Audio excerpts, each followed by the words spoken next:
Y bueno, me decían algunos que llevaba mucho tiempo sin compartir, así que es un gozo compartir. Me gusta compartir, aunque me pongo extremadamente nerviosa, como todo el mundo me imagino. Pero me pongo nerviosa porque el que comparte siempre nota más el peso de la palabra que el que la recibe, ¿no? Es algo así. A veces dices, uy, he dicho una atrocidad, ¿cómo se lo habrán tomado? No se han enterado, les ha pasado así. El que lo transmite le cuesta más, es más fuerte, porque viene la palabra de Dios a tu vida y ya te ministra. Desde hace semanas yo soy ministrada por esta palabra y desafiada. Entonces, me gustaría hoy desafiar tu vida preguntándote, me da igual que lleves 30 años en la iglesia o 2 días o 3 minutos. ¿Quién es tu Dios? ¿Quién es tu Dios? Y a veces somos rápidos en dar respuestas, pero no es lo que hay realmente en nuestro corazón. Así que me va a tocar a mí pasar las cositas estas. A ver, bien. Va bien. Las luces todas apagadas, muy bien. ¿Lo veis bien? ¿Se ve bien? ¿Los del fondo veis algo? Vale, eso es bueno. Bien.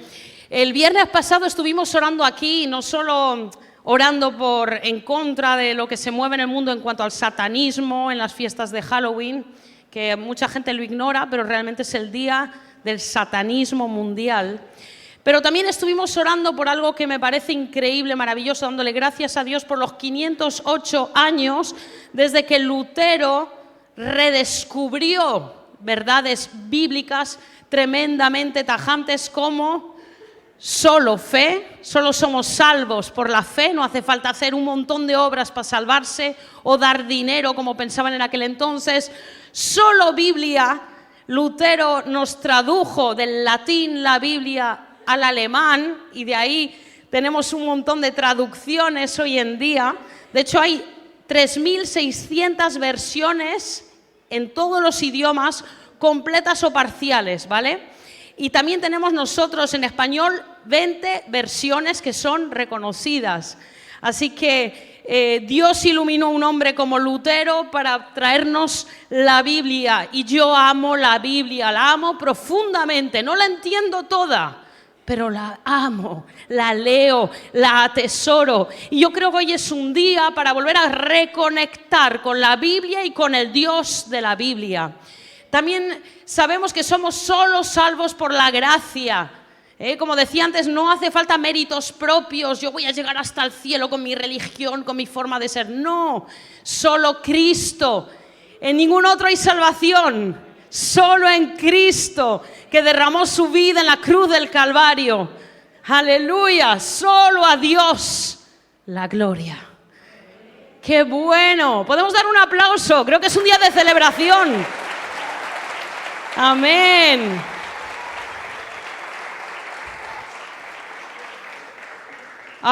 Yo estoy enamorada de Dios. Es verdad que estoy en tiempos un poco complicados mentalmente y tal, pero amo a Dios, amo a Dios. Dios es incomparable. Y leyendo un poquito cómo es Dios, te voy a decir unos pequeños atributos de Dios, nada más.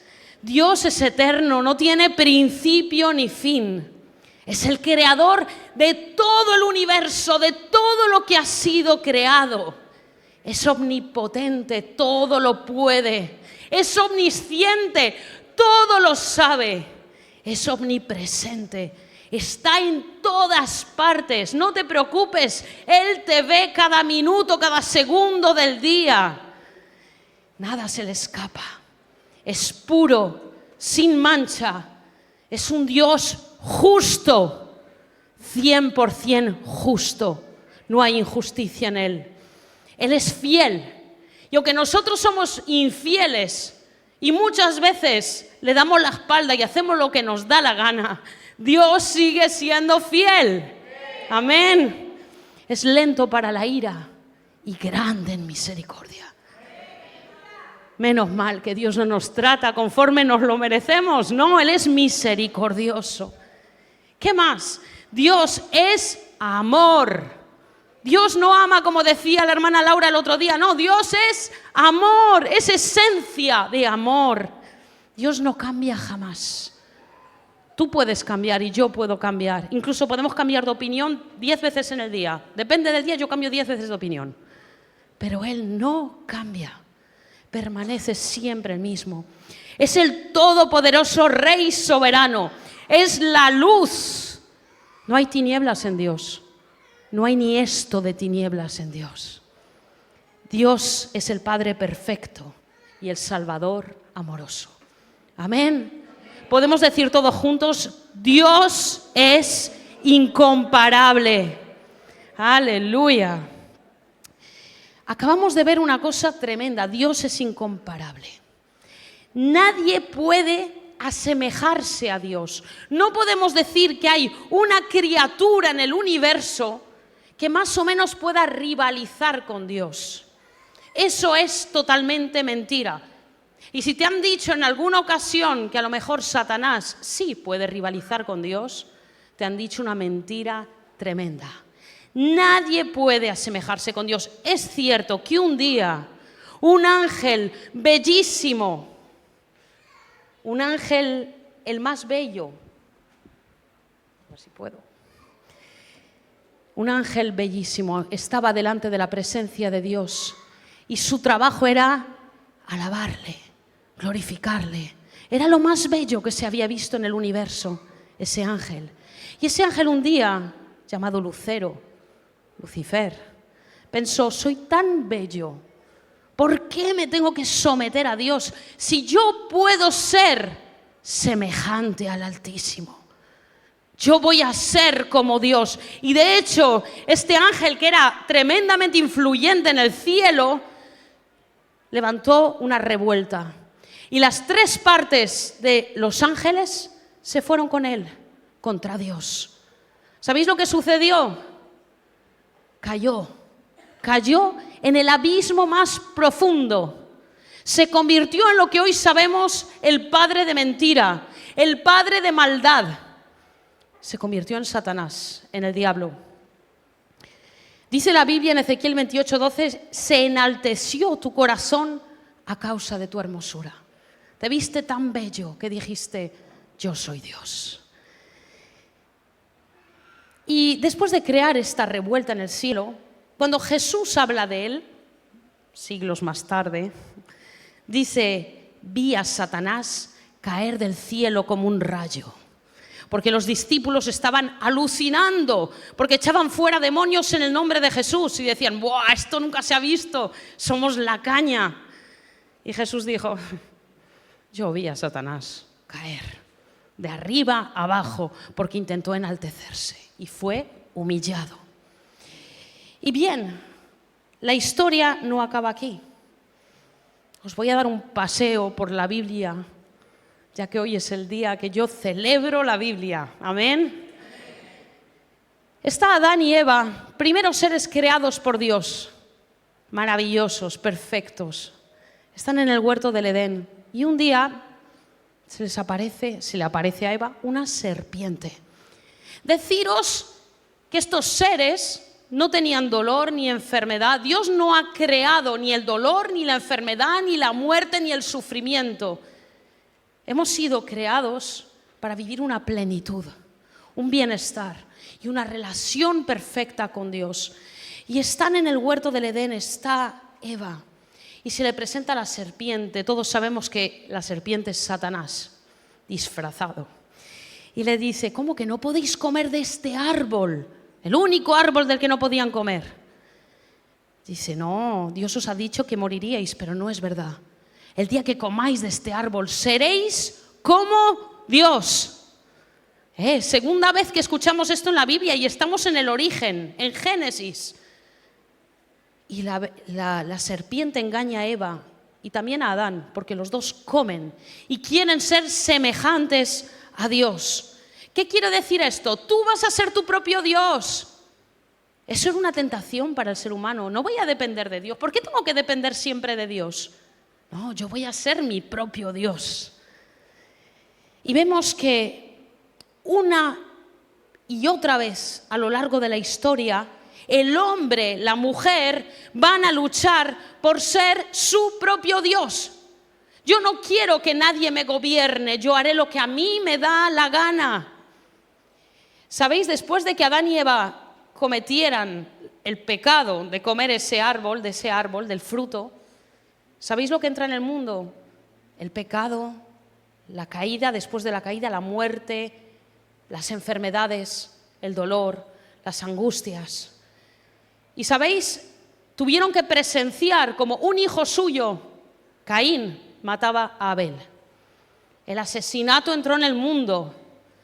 Y vemos que las generaciones que siguen empeoran. Leer Génesis, el que no conozca esta historia y la esté descubriendo hoy, lee Génesis, lee la Biblia. Es increíble. Y llegamos al tiempo de Noé. En toda la tierra había tanta maldad. El mundo demoníaco tenía tanta potestad, influencia sobre los humanos. Lo podéis leer, que habían destrozos. La gente era violenta.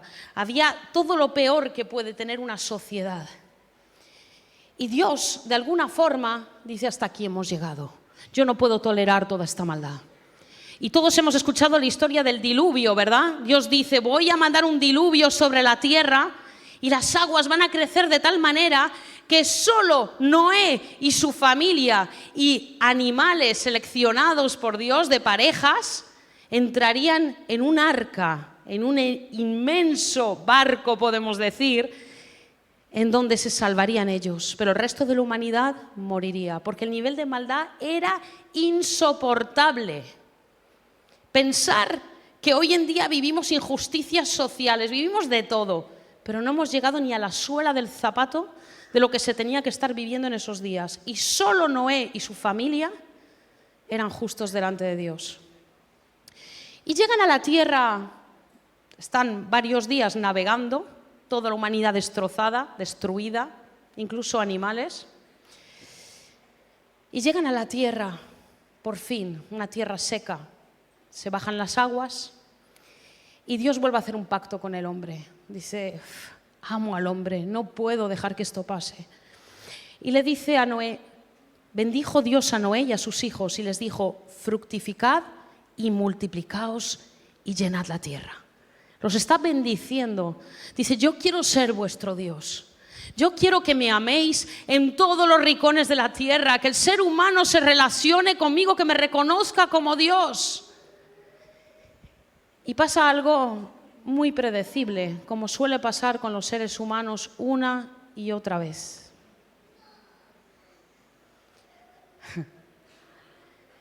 Un capítulo más tarde de lo que os acabo de contar, no, 2 capítulos más tarde, el ser humano ya se olvidó de Noé, pero no del mandamiento que Dios había dado, que era: esparciros por la tierra y multiplicaos. El ser humano se había multiplicado. ¿Y sabéis lo que habían hecho en respuesta a lo que Dios había dicho de ir por toda la tierra? Se atrincheraron. Se atrincheraron todos en un mismo lugar, en una llanura inmensa, me imagino, para que entrara tanta gente. Y estaban todos ahí juntos, desobedeciendo al mandato de Dios. ¿Y qué dicen? Y dijeron: vamos, edifiquemos una ciudad y una torre cuya cúspide llegue al cielo y hagámonos un nombre, por si fuéramos esparcidos sobre la faz de toda la tierra. Vamos, edifiquemos una ciudad. Mira, esto era como decir: nosotros juntos vamos contra Dios. Una ciudad es un lugar que yo controlo. Si me esparcen por toda la tierra, no vamos a controlar, no vamos a ser fuertes juntos contra Dios. Entonces nos unimos en un mismo lugar y, no contentos con eso, hacen como diría yo, como un monumento inmenso, pero que era dedicado a los dioses paganos. Piensan que tenía que ser como un zigurat, que es una especie de templo escalonado en Mesopotamia, y ellos iban a dedicarse a tocar el cielo y adorar a sus dioses y adorarse a sí mismos. Se piensa que el origen de todo lo que es brujería, todo lo que es malo, y que viene del mundo de los demonios, ahí estaba concentrado. Y bien, de alguna forma hicieron lo mismo que hizo Satanás. Dice, hagámonos un nombre. Nosotros somos el centro. Vamos a tener un nombre poderoso sobre la tierra. Nosotros vamos a gobernar la tierra. Dice, por si fuéramos esparcidos. Por si Dios se sale con la suya y nos saca de aquí. Era una desobediencia directa. La primera religión mundial, fijaros, se encontraba en ese lugar, porque todos se pusieron de acuerdo. Todo el mundo sabe, bueno, los que habéis leído sabéis lo que ha pasado, ¿verdad? ¿Qué pasó? Fuerte, fuerte. Vinieron lenguas confusas, ya no se entendían ni unos ni otros. Ya no podían construir juntos nada, porque ya no había forma de comunicarse. Cada uno empezó a hablar en un idioma diferente y por lo tanto les tocó dispersarse por toda la tierra. La humanidad rechaza a Dios una vez más. Y bien, siguiendo con la historia, un capítulo más tarde, en Génesis, vemos a un hombre llamado Abraham. Abraham vivía en tierra de Ur de los Caldeos. Es decir, que Abraham vivía a poca distancia de lo ocurrido en Babel. Abraham vivía en una tierra en donde se sacrificaban a seres humanos. La idolatría era máxima, el paganismo. No se veía a Dios, no se pensaba en Dios. Y Dios le habla a Abraham y le dice, pero Jehová había dicho a Abraham, vete de tu tierra y de tu parentela y de la casa de tu padre a la tierra que yo te mostraré. Por un lado entendemos que Dios lo hiciera salir de ahí, porque mientras estaba ahí, estaba rodeado de lo peorcito. Y dice, y haré de ti una nación grande y te bendeciré y engrandeceré tu nombre y serás bendición. Bendeciré a los que te bendijeren y a los que te maldijeren maldeciré. Y serán benditas en ti todas las naciones de la tierra. Bien, esto es totalmente lo contrario de lo que había pasado en Babel.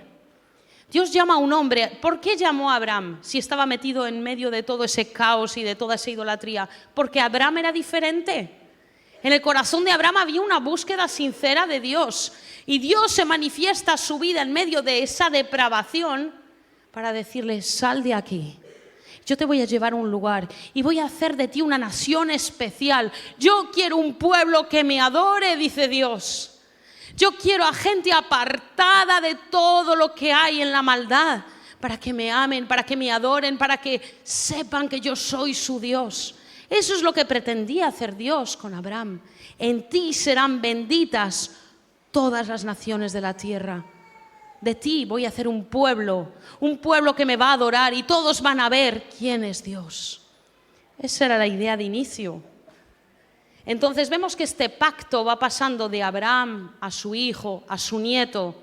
Dios repite este pacto con sus generaciones siguientes y cuando llegamos a sus bisnietos, viven un tiempo complicado en la tierra en la que están y están obligados por hambruna de ir a Egipto. Y en Egipto, si conocéis un poco la historia, sabéis que se van multiplicando. El pueblo hebreo va creciendo, se va multiplicando. ¿Y qué sucede?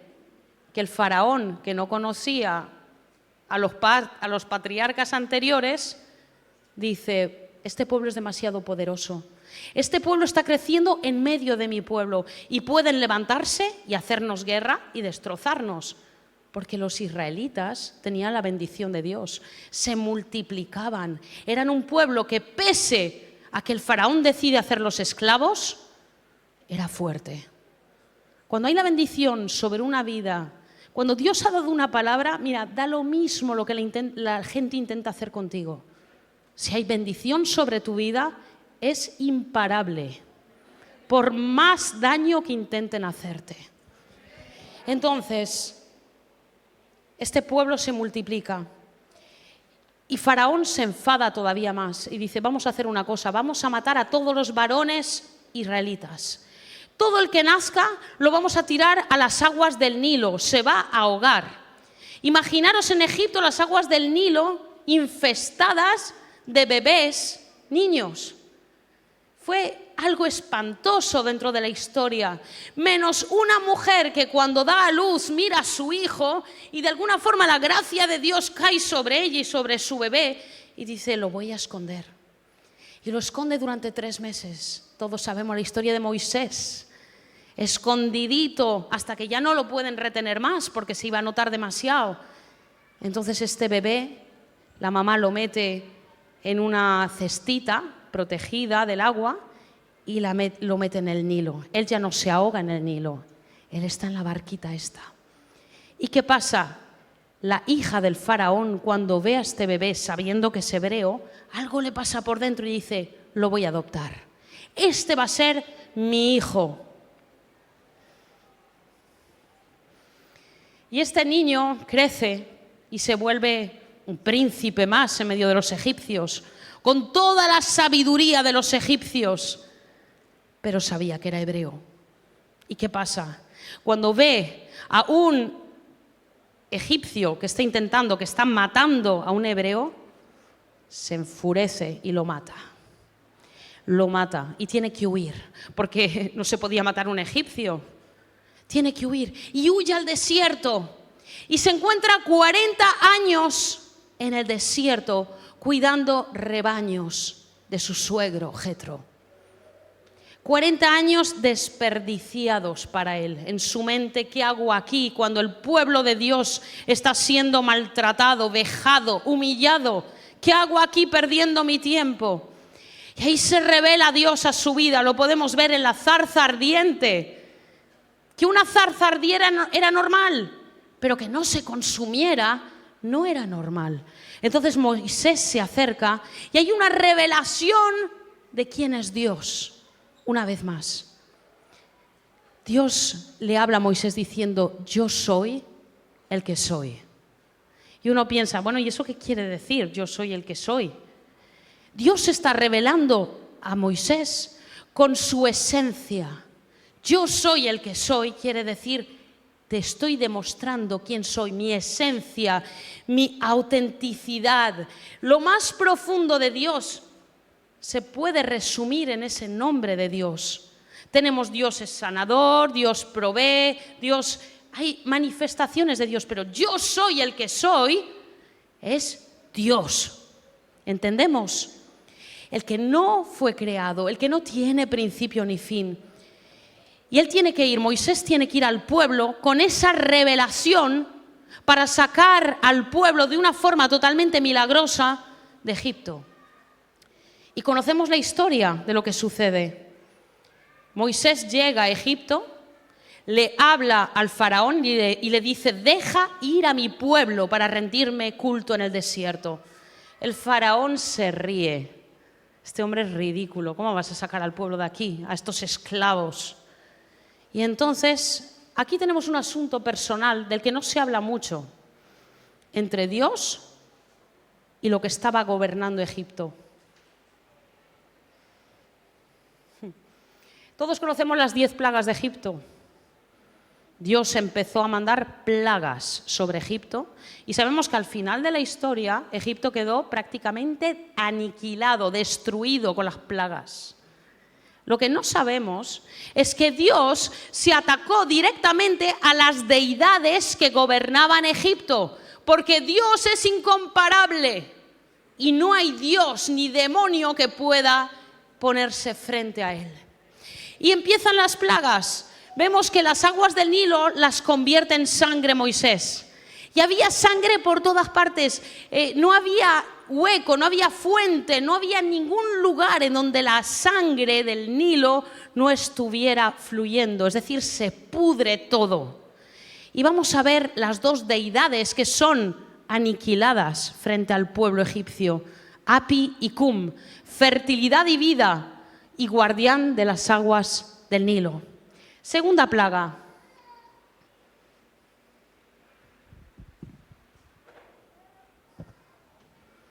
Ahora sí. Ewet, fertilidad y vida nueva.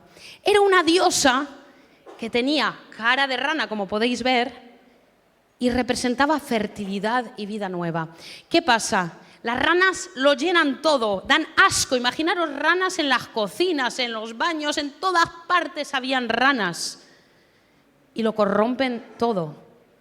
Segundo Dios puesto en evidencia, Dios puede más que los ídolos. Tercer Dios, Zeb, Dios de la tierra. Moisés golpea el polvo y ¿qué pasa? Salen piojos. Mosquitos o piojos, no se sabe bien claramente, pero que me da igual. Este día tuvimos unas plagas en esta semana de mosquitos y fue horrible. Yo no sé vosotros, a mí me picaron toda la espalda. Las plagas, imaginar el nivel de la plaga, que Moisés golpea el polvo y como hay polvo en el suelo, así habían mosquitos o piojos. Se convirtió en algo insoportable. Su Dios cayó, Zeb. Seguimos. Kepri. Aquí tenemos moscas o tábanos.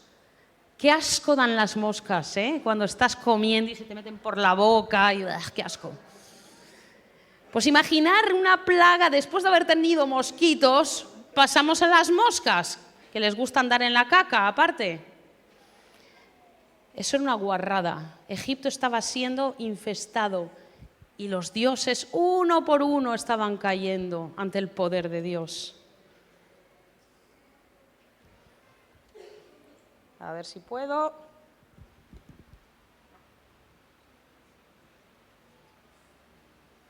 Ya no me va. ¿Podéis pasarlo de allí? ¿Puede ser? ¿No me va el siguiente? A ver, ahora. Vale. Apis y Hathor. ¿Sabéis que hay peste en el ganado? Muere el ganado por peste. Y aquí tenemos a dos dioses que eran becerros, un becerro y una vaca. Esos eran los dioses que traían bendición al ganado. Y vemos cómo son destruidos. ¿Qué más? Úlceras y sarpullidos. A ver si pasa. Sí. Aquí tenemos a toda la gente y a todos los animales. Imaginar el dolor con úlceras sangrantes. Y vemos que hay dos dioses. Me gusta, porque esta imagen muestra que ellos mismos tenían esas úlceras. No podían curar a nadie. A veces pensamos, uy, no, la magia, te dan una palabra en nombre de Dios y te sanan. Yo he escuchado a mi hermano decir en algún momento que un manchón que tenía de haberse quemado por un toro que iba con esto embolado, lo había quemado todo el pecho y alguien fue y oró en nombre de Dios, magia blanca, y se desapareció la quemadura. Y a mí me entristeció profundamente porque Satanás engaña y hace creer a la gente que la magia blanca es buena, que sanar a otros es bueno, pero atan tu alma. Cada vez que están poniendo sus manos sobre alguien, y si sana, aún peor, porque esa persona ya está atada. Isis e Imhotep cayeron también. Nut, Shu y Set, cielo, aire y tormentas. Aquí tenemos el granizo de fuego. ¿Os acordáis que empieza a caer granizo y destroza a todos los animales que estaban fuera? La gente tenía que meterse dentro porque había fuego que caía del cielo. Seguimos. Neper y Osiris, cosecha y fertilidad. Aquí, ¿qué tenemos? Tenemos las langostas. ¿Os acordáis de las langostas que empezaron a arrasar sobre toda la tierra y se comieron todo lo que no había sido destruido anteriormente? Fueron los dioses que fueron destruidos y atacados públicamente. Ya me está costando. Ahí. Ra. Mirad, Ra, dios del sol. Este era su máximo dios en Egipto. Aquí llegamos a la deidad máxima. Adoraban al sol.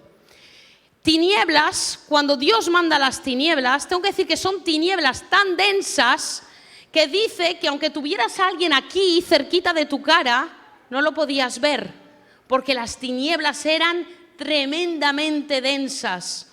Y esto me hace recordar al infierno, que también habla de unas tinieblas profundamente densas. Para esta gente tuvo que ser el infierno durante el tiempo que vivieron esto. Y sin embargo, aún Faraón no había entendido la lección. Y ahora os voy a decir por qué. Vamos a llegar al punto. No, me pasé una más. Ah, volvió. Esto ya está loco. Vale, Faraón. El faraón vio morir a su primogénito. ¿Sabéis que todos los primogénitos de los egipcios, fuesen seres humanos o animales, murieron todos? Todos. Casas de pobres, casas de ricos, hasta el hijo del mismísimo faraón. Faraón pensaba que era Dios. Faraón se declaraba hijo del dios Sol. Cuando Faraón le dice a Dios, ¿quién es ese Dios para que yo libere al pueblo de Egipto? Les está diciendo, yo soy Dios, yo mando sobre toda esta gente.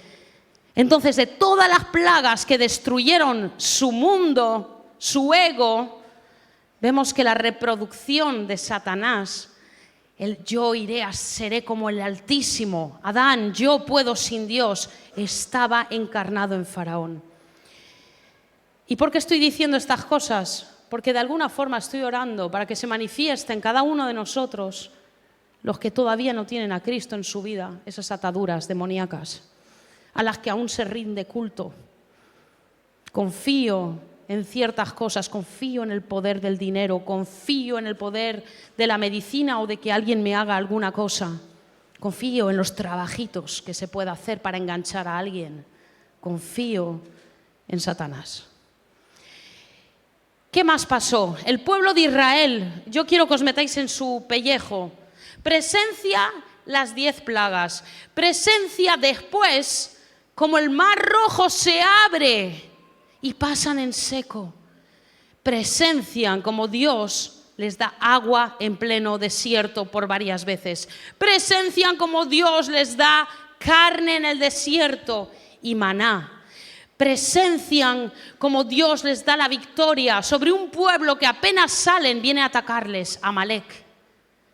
Y van viendo el poder de Dios. Y aquí quiero llegar al momento más triste de la historia y que me recuerda tanto nuestra propia historia.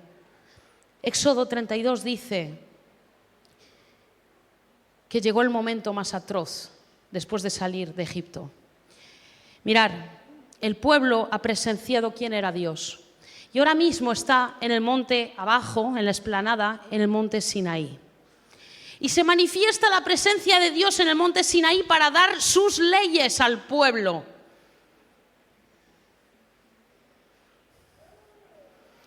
Y Dios se manifiesta con poder, con mucho poder. Dice, todo el pueblo observaba el estruendo y los relámpagos y el sonido de la bocina y el monte que humeaba. Y viéndolo el pueblo temblaron, tuvieron miedo y se pusieron de lejos. Y dijeron a Moisés, habla tú con nosotros y nosotros oiremos, pero no hable Dios con nosotros para que no muramos. El hombre no quiere relación con Dios. El pueblo de Israel no quiere cercanía con Dios porque Dios da miedo. Los ídolos no daban miedo, pero Dios da miedo. Eso es lo que están diciendo. Y Moisés sube. ¿Sabéis que ellos escucharon los 10 mandamientos en directo desde el monte Sinaí? Ellos lo estaban escuchando en voz audible mientras todo esto estaba pasando. Y Moisés sube al monte para escribir o para escuchar las leyes de Dios para el pueblo. Y desaparece por varios días. De repente el pueblo, al cabo de X días, yo no sé, porque el máximo tiempo que él estuvo fuera fueron 40 días. A lo mejor al día 20 o 20 y algo empezaron a decir, ¿dónde está Moisés? El varón que nos sacó de Egipto, porque no sabemos dónde esté. No están diciendo necesitamos al Dios que estaba con Moisés. No, no. ¿Dónde está Moisés? El líder, el que se ve. ¿Dónde está? Y le dicen a Aarón, haznos dioses que puedan guiarnos. Haznos dioses que puedan guiarnos. Y por eso digo que es la atrocidad más grande de toda la historia. ¿Cómo puedes decir haznos dioses cuando tus dioses han sido todos destruidos? Y Aarón piensa, buah, este pueblo se las trae, ¿eh? Porque Aarón estaba al cargo del pueblo, era el líder espiritual en ese momento. Moisés estaba fuera y dice, buah, estos son capaces de lincharme. Dice, nada, tranquilos, os lo apaño en un momento, darme todo el oro que llevéis, los collares, las joyas, todo. Y lo fundió y con eso creó un becerro de oro, un becerro de oro. ¿Sabéis? ¿Os acordáis del becerro? ¿Lo hemos visto antes? Lo vuelve a reproducir. Pero claro, Aarón dice, vamos a hacer una fusión, cuidadito. Cuando él ve al pueblo que dice, oh Israel, viendo al becerro, estos son los dioses que te sacaron de la tierra de Egipto, él dice, tranquilidad, tranquilidad. Y entonces él edifica un altar. Edifica un altar y lo pone delante del becerro de oro. Y dice, vale, muy bien, santidad a Jehová, me encanta, o sea, es bestial. Y dice, vamos mañana a madrugar y vamos a ofrecer holocaustos, sacrificios y presentar ofrendas de paz. Y dice que el pueblo se sentó a comer y a beber y se levantó a regocijarse. Claro, nuestra versión, Reina Valera, dice se sentó a regocijarse. ¿Sabéis cómo se celebraba? ¿Cómo se regocijaba el pueblo delante de este toro? Como lo hacían en Egipto. Se hacían orgías, se comía hasta el vómito. Eso era regocijarse. Y se están regocijando delante de la presencia de Dios con el becerro. A mí me parece una atrocidad, pero Dios me habló. Dios me habló mucho a través de esta atrocidad. Ellos habían escuchado, no te harás imagen, ni ninguna semejanza de lo que está arriba en el cielo, ni abajo en la tierra. Lo habían oído, ni en las aguas debajo de la tierra. No te inclinarás a ellas ni las honrarás, porque yo soy tu Dios, fuerte y celoso. Y este pueblo, en un momento, hicieron una imagen y dijeron, a partir de ahora, este es mi Dios. Mira, te parece una atrocidad igual que a mí seguro, pero te voy a decir una cosa. Cuando yo adapto a Dios a mi forma de ser, a mi forma de pensar, y creedme que lo hago, y lo pongo al mismo nivel de lo que yo pienso, de lo que yo siento. Hay mucha gente que viene aquí por sanidad, y lo digo muchas veces, y cuando están sanos, o se sanó la persona que querían, se van a celebrar la sanidad, porque han hecho a Dios a su imagen. Algunos buscan trabajo, están desesperados, están en situaciones económicas terribles. Dios te da el trabajo, gloria a Dios, trabajo, porque voy detrás de las riquezas. Ya no piso la iglesia, ya no necesito, o sea, sí, Dios, pero Dios de las riquezas. Hacemos a Dios cómodo, que piense como yo pienso, que sienta como yo siento. Dios quiere que yo sea feliz. Y tú vas a decirme que Dios no quiere que seas feliz. A ver, si ser feliz va en contra de su voluntad y si va en contra del propósito que Él tiene para mi vida, pues sí, no va a querer que sea feliz, quiere que cumpla con mi propósito, que su gloria se vea en mi vida, que tenga una vida abundante. No quiere decir que no voy a pasar por tragedias. El apóstol Pablo vivió una vida abundante y vivió en la cárcel muchos años y vivió torturado y vivió una vida abundante. Fue feliz, tenía gozo, mucho gozo, y él fue capaz de decir regocijaos en el Señor. No podemos cambiar la imagen de Dios. Yo he visto parejas dentro de la iglesia en donde se divorciaban porque no eran felices juntos. Y dices tú, el mandamiento es que permanezcas y que el amor de Dios va a fluir en tu vida, va a cambiar cosas. No, yo tengo que ser feliz. Y hemos cambiado la gloria de Dios por nuestra propia imagen. Hemos hecho de Dios lo que a nosotros nos da la gana. Y estos ejemplos que doy, a lo mejor a algunos les parecen así como muy vistosos. Pero ¿y qué de lo diario, de lo cotidiano? De lo que sé que tengo que entregar de mi corazón, pero prefiero seguir viviendo a mi manera. Porque me acomoda más vivir así. Bien, yo no puedo adorar a alguien que no conozco. Yo no puedo adorar a un Dios que no conozco. A veces cantamos cosas acerca de Dios, pero es que tú lo conoces en tu vida personal. Dios se ha revelado a través de la Biblia, a través del Espíritu Santo en tu vida personal, o has creído y te has hecho un Dios, el Dios de tu tradición, de tu religión, de lo que te enseñó tu abuelita. ¿Cuál es tu Dios? ¿Cuál es tu Dios? Vemos que Jesús nos enseñó quién era Dios. ¿Cómo sé quién es Dios? De forma práctica. Yo necesito saber quién es Dios en mi vida cotidiana. Muy bien, vete a los evangelios, Mateo, Marcos, Lucas, Juan. ¿Cómo era Jesús? ¿Cómo se relacionaba Jesús con el Padre? Jesús era 100% Dios y 100% hombre. ¿Cómo se relacionó Jesús con el Padre? En obediencia. Tú lee todos los evangelios, en obediencia absoluta al Padre. Jesús no dijo, bueno, yo tengo una licencia, como yo soy Dios, a ver, yo no voy a pasar por esto. O sea, yo no lo necesito. Jesús pasaba horas con el Padre, a solas, porque necesitaba esa comunión con el Padre.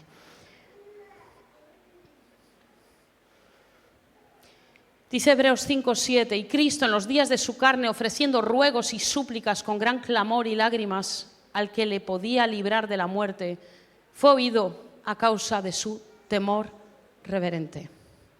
El pueblo de Israel tenía miedo y no quería acercarse a Dios. Jesús tenía temor reverente. ¿Cuál es la diferencia? Cuando yo le tengo miedo a alguien, por ejemplo, un hijo que le tiene miedo a su padre, le va a obedecer mientras el miedo funcione. El día que el padre ya no se entere, el miedo, puedes hacer todo lo malo que te dé la gana con miedo. El ser humano, el pueblo de Israel, le tenía miedo a Dios y construyen un becerro unos días más tarde. Ese era todo el miedo que le tenían a Dios. En cambio, el temor reverente es algo que digo, yo quiero honrar a Dios. Yo le amo, quiero obedecerle porque no quiero fallarle. Eso no es lo mismo, no es lo mismo. Y vemos que Jesús quiso honrarle cada día de su vida. Juan 5:19, respondió entonces Jesús y les dijo, de cierto os digo, no puede el Hijo hacer nada por sí mismo, sino lo que ve hacer al Padre. Porque todo lo que el Padre hace también lo hace el Hijo igualmente. Ya no hago mis obras como a mí me da la gana. Ya no sirvo como yo lo siento. Estamos en la generación de lo siento o no lo siento. Si me haces daño, soy muy débil y voy a hacer al final lo que yo quiera para proteger mi corazón. Muy bien, pero con Dios no podemos funcionar así. Voy a obedecer. Voy a avanzar en mi vida, conocer a Dios, lo sienta o no lo sienta. Mirar, Jesús vino a esta tierra cumpliendo la promesa que le había sido hecha a Abraham. A Abraham le había dicho Dios, en ti serán benditas todas las naciones de la tierra. Y parece que cuando ves el pueblo de Israel, dices, pero si este pueblo jamás ha funcionado. O sea, ¿qué tuvo? X años de medio funcionar y de buscar a Dios, el resto del tiempo el pueblo de Israel o fue idólatra o hizo lo que le dio la gana, como el resto de la humanidad. Sin embargo, de ese pueblo nació Jesús, Dios hecho hombre. En ti serán benditas todas las naciones de la tierra. Jesús fue perfecto en todos sus caminos, vivió en obediencia al Padre al 100%. Cuando Satanás tienta a Jesús, ¿os acordáis? Le dice, convierte estas piedras en pan. ¿Qué necesidad tienes de estar sufriendo hambruna porque el Padre te lo pide? Jesús estaba en comunión con Dios y no acortó su tiempo de ayuno por obedecer al diablo. Le dijo, salta desde el pináculo del templo, que todos vean cómo tus ángeles te recogen. Claro, todos queremos gloria, que nos digan, ¡buah, qué maravilla, cómo funcionas, qué poder tienes! Jesús dijo no. Y a la tercera le dijo, te daré todos los reinos de la tierra. No pases por la cruz, no sufras, tranquilo. Yo te lo regalo todo, pero me tienes que adorar. Y Jesús dijo, no, yo voy a adorar al único que merece adoración. No voy a coger ningún camino más rápido. No voy a hacer que el Padre, no voy a humanizar al Padre para yo no pasarlo mal. Y esta es la palabra que quiero darte en esta mañana. Si tú no conoces todavía a Jesús, sepas que Él ha cargado sobre Él cada uno de tus pecados, cada mentira, cada cosa que has hecho de espaldas a Dios, incluso pensando que estaba bien, pero sin reconocer a Dios como Dios. Jesús ha cargado en la cruz del Calvario con cada uno de esos pecados que nos separaron de Dios. Con la propia rebeldía. Algunos viven cargados con su rebeldía y la rebeldía te lleva una y otra vez a tomar malas decisiones. Jesús cargó con tu rebeldía. Y si tú ya tienes a Dios, a lo mejor te va a pasar como a mí. Vas a ver el becerro de oro y vas a ver el altar delante. A veces son cosas que nosotros no son tan gordas para que nosotros las hagamos adrede. Pero humanizamos a Dios. Humanizamos a Dios a tal nivel que no nos sentimos mal cuando estamos yendo en contra de su propósito, de su llamado, porque yo me siento bien. Y si yo me siento bien, todo el mundo se siente bien. Dios no es así. Dios no es así. Dios ha prometido estar con nosotros cada día de nuestra vida. Dios ha prometido darnos unción, poder, ser llenos de su espíritu, ser llenos de gozo, incluso en los momentos tristes. Pero cuando decides seguir a Dios, tienes que seguir al Dios real, a Dios tal y como es. Me gustaría que el grupo de alabanza se fuera acercando. Y en esta mañana voy a hacer 2 oraciones.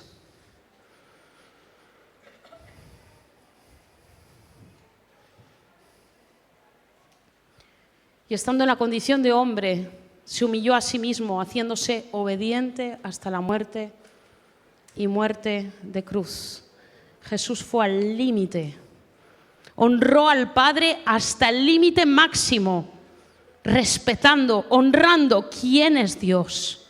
Dios quería salvar a la humanidad a través de Jesús y Él pagó el precio.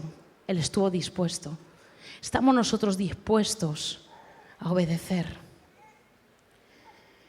Hemos cantado una canción antes que dice en qué momento es que perdimos el camino. ¿En qué momento? ¿En qué momento empecé a fijarme en mis necesidades? ¿En qué momento pensé que Dios quería que yo me sintiera bien conmigo misma, con mi vida, con mis decisiones? Y dejé de mirar al Padre y decirle, ¿qué quieres tú? ¿En qué momento empecé a crear un becerro de oro al que le llamé Jehová y me postré ante Él? Vamos a orar mientras podéis empezar con la canción. Y te voy a pedir que si tú reconoces que eres pecador, pecadora y que necesitas esa salvación de Jesús, que comiences orando conmigo. Señor Jesús, te pido perdón porque me he hecho un Dios totalmente ajeno a quién eres de verdad. Gracias, Jesús, por haber pagado ese precio tan alto en la cruz para salvar mi vida, para limpiar mi corazón y para acercarme al Padre. Perdona mis pecados, mis mentiras, mi rebeldía, mi amor al dinero. Perdóname porque hago lo que me hace sentir bien sin mirarte jamás a ti. Perdona mis pecados, Señor, y sé tú mi Señor y Salvador. Amén. Y la segunda oración la quiero hacer con todos aquellos que son lo suficientemente honestos para reconocer que hemos levantado becerros de oro y hemos puesto un altar delante. Hemos creído que Dios era como soy yo. Lo he humanizado y he convertido hasta mis pecados en algo entre Dios y yo. Vamos a pedirle perdón a Dios por eso hoy. Oh Dios, perdónanos como hijos tuyos, porque hemos creído que tú eras como nosotros, que podíamos humanizarte, Señor, en este tiempo en donde es tan importante sentirse bien. hemos degradado al verdadero Dios y lo hemos transformado en algo cómodo para nuestras vidas, algo fácil, algo que me entienda y que sea como yo. Perdóname, Señor. Perdónanos, Señor. Queremos pedirte, oh Dios, que en este momento tú comiences a romper toda mentira, todo lo que la gente cree acerca de ti. Rómpelo y revélate a las vidas a través de sueños, de visiones, Señor, a través de la Biblia. Revélate a nuestras vidas, Señor, y haz caer los ídolos. Haz caer los ídolos que hemos creado llamándoles Dios. Oh, Señor, muévete con poder, Dios mío, y revela a cada vida los demonios que han permitido que toquen sus cuerpos, sus corazones y sus mentes. Esos demonios que hemos pensado que eran una solución práctica, rápida. Derríbalos, Señor, en nuestras vidas. En el nombre de Jesús. Amén. Amén. Vamos a dar gracias a los que nos están viendo por las redes. Y os esperamos el miércoles a las 7 de la tarde. Que el Señor os bendiga.